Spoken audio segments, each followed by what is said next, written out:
नमस्कार मैत्रिणींनो, शुभ संध्याकाळ सगळ्यांना। तर आता खूप दिवस झाले व्हिडिओ काय आला नाही, कारण तुम्हाला तर माहितीच आहे मी खूप आजारी होते। त्याच्यामुळे मग काय मी व्हिडिओ वगैरे काय काढलेच नाही। तर जवळजवळ 8-10 दिवस झाला असं व्हिडिओ काय आलाच नाही। आणि आता माझी तब्येत ठीक झालेली आहे। तर खूप म्हणजे ताप थंडी ते तर तुम्हाला मी सांगितलं, आणि त्रास पण खूप झाला मला। उलट्या व्हायच्या, त्याच्यानंतर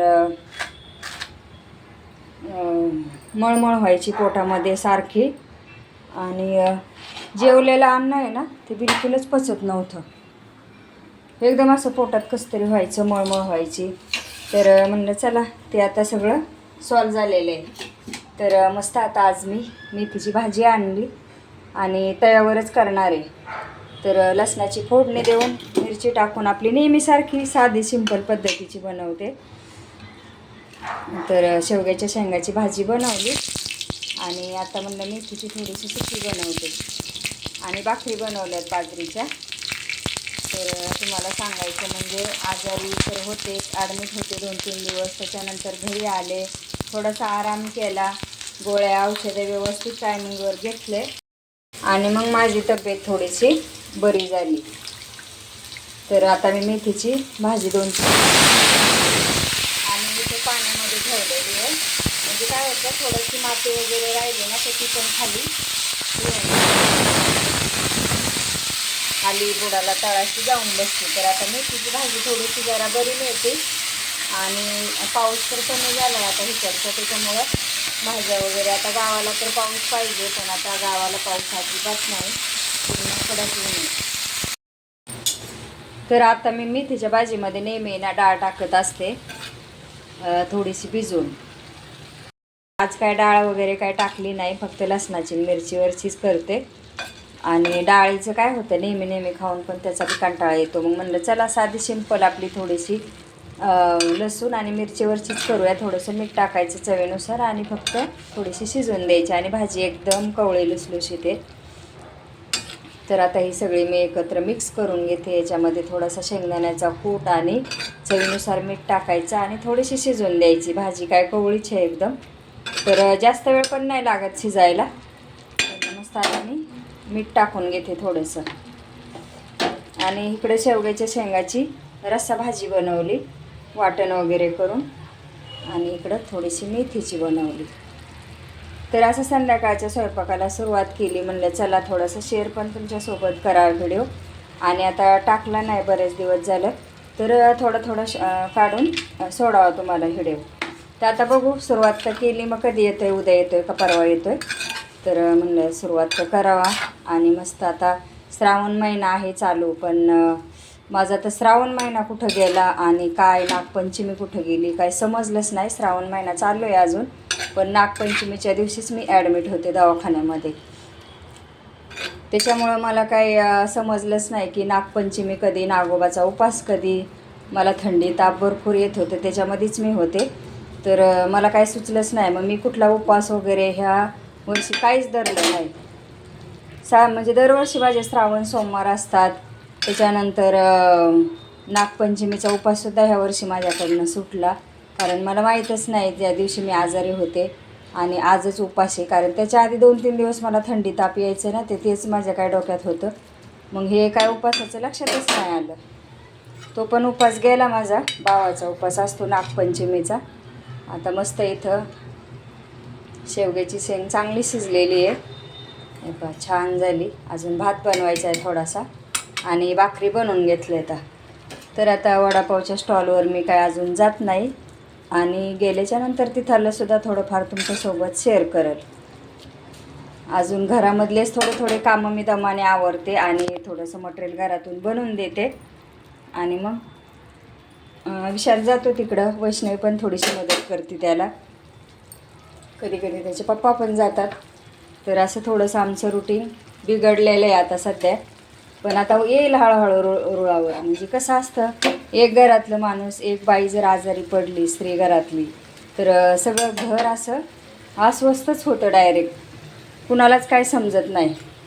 पण चला, त्यातून पण आपल्याला चांगलं देवाने केलं आहे, त्याच्यामुळं उभी तर राहिलेच. आता मस्त मेथीची भाजी शिजवून घेते आणि शेंगदाण्याचा कूट टाकते.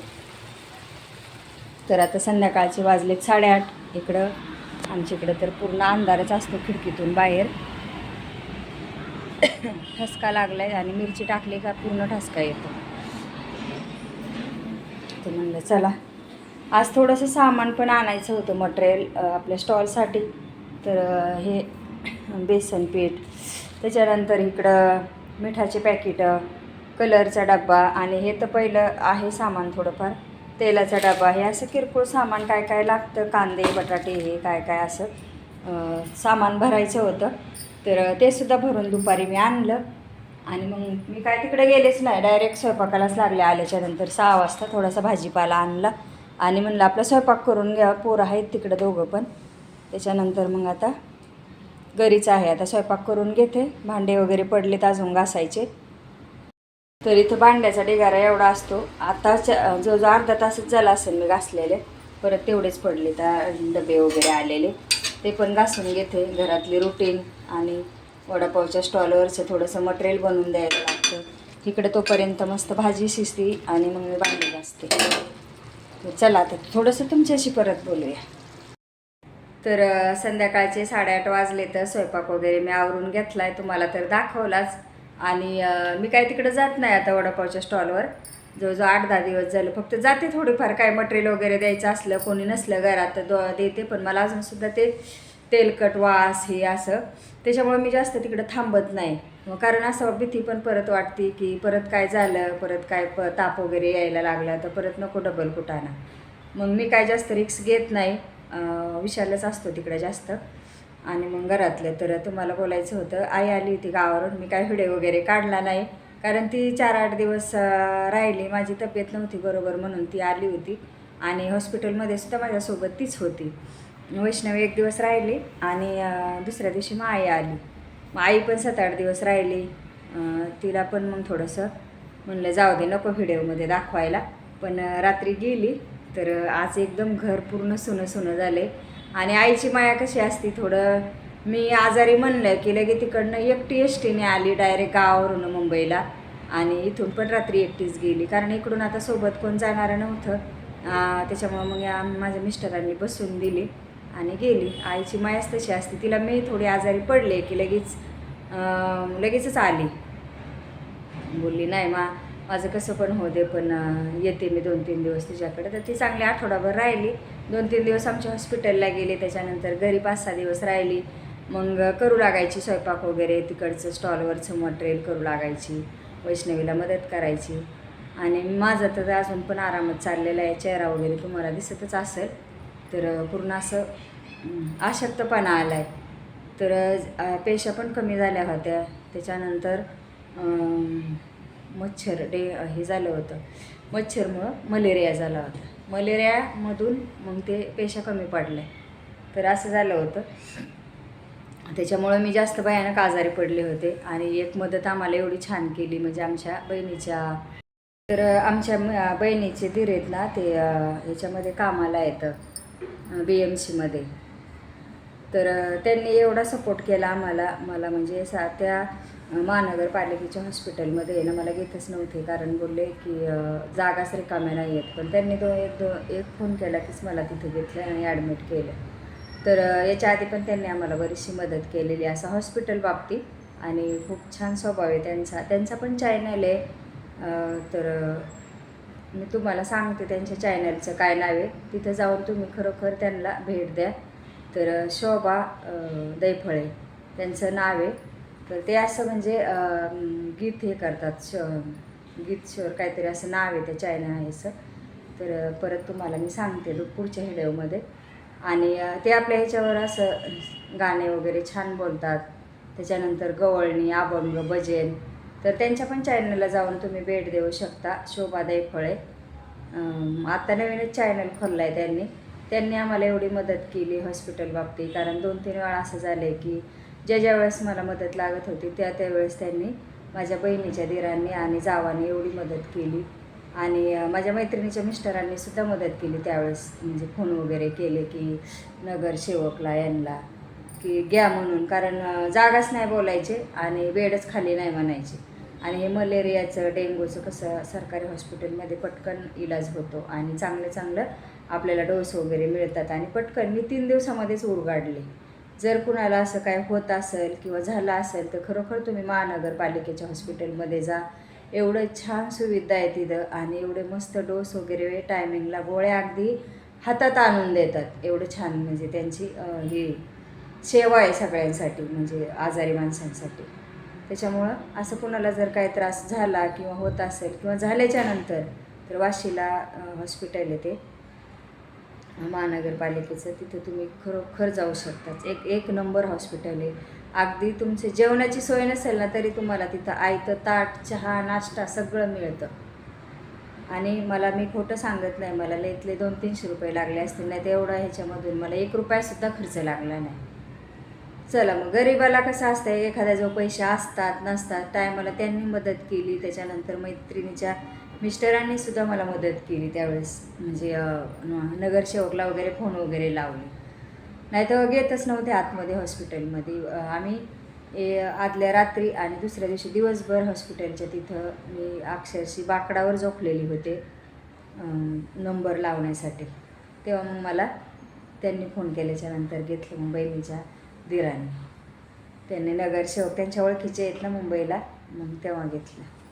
तर असं सांगण्याचं तात्पर्य ते एकच की कधी माणूस म्हणतो माणसाची गरज नाही, पण नेहमी माणसाला माणसाचीच गरज लागते. असं माणसाशिवाय काहीच नाही हो. आपण म्हणतो मला त्याची गरज नाही, ह्याची गरज नाही, पण मला तर नेहमीच समजतं की माणसाशिवाय काहीच नाही. आता आजारी होते, आई दावत आली ना, 8 दिवस राहिले इथं माझ्यापाशी. म्हणजे असं कधी कोण कामाला येईल आणि कुणाची गरज लागेल काहीच सांगू शकत नाही. गर्व तर कुणी धरूच नाही मला तर वाटतं. 4 शब्द प्रेमाने एकमेकाला बोलावं. कोण कधी आजारी पडते, कुणाला काय होते काही सांगता येत नाही. तर चला, तेच तुम्हाला थोडंसं बोलायचं होतं. मग आता पुढं जेवणं वगैरे करून घेतो. वैष्णवी ते आहेत तिकडं, ती पण गेली 6 वाजता, तिचं पण काम चालू असतं, पण 6 वाजता जाते ती मदत करायला. चला आता भाजी शिजायला टाकलेली अजून तशीच आहे, बघू. तर आता आपली मस्त इथं मेथीची भाजी गप्पा मारत मारत शिजत आली. थोडंसं अजून पाणी बाकी आहे त्याच्यामध्ये. तर कूट टाकून घेते शेंगदाण्याचा. मग आपली भाजी इकडं थोडंसं आहे ना जाडसर शेंगदाण्याचा कूट टाकायचा, एकदम बारीक नाही टाकायचा. बारीक टाकलं ना मग भाजी चिकट होती. आणि मुगाची डाळ पण टाका तुम्हाला वाटले तर, मी नाही टाकली आज. असा मस्त शेंगदाण्याचा कूट टाकून घ्यायचा. तुम्ही ही भाजी डब्याला किंवा अशी गरम गरम छान लागते ज्वारीच्या भाकरीसोबत, बाजरीच्या. तर आता भरपूर दिवस झाले मी मेथी आणलीच नव्हती, पण मगाशी गेले होते थोडंसं मटेरियल भरायला, सामान म्हणजे आपलं स्टॉलसाठी. तर तिकडनंच मग येता आणली. हे पाहता अशी थोडीशी वल्ली ठेवली का मग काय होतं, भाकरीवर खायला पण चव चांगली लागते. थोडीशी अजून पाणी शिजून देते. तयार आपली झाली इकडं मेथीची भाजी आणि इकडं मस्त रस्सा भाजी झाली शेवग्याच्या शेंगाची. चला मग, ज्यांनी चॅनलला सबस्क्राईब केलं नसेल तर करून घ्या आणि लाईकसुद्धा करा, शेअर करा सगळ्यासोबत. आणि व्हिडिओ सगळ्यांना आवडत असतील तर पूर्ण पाहत जा.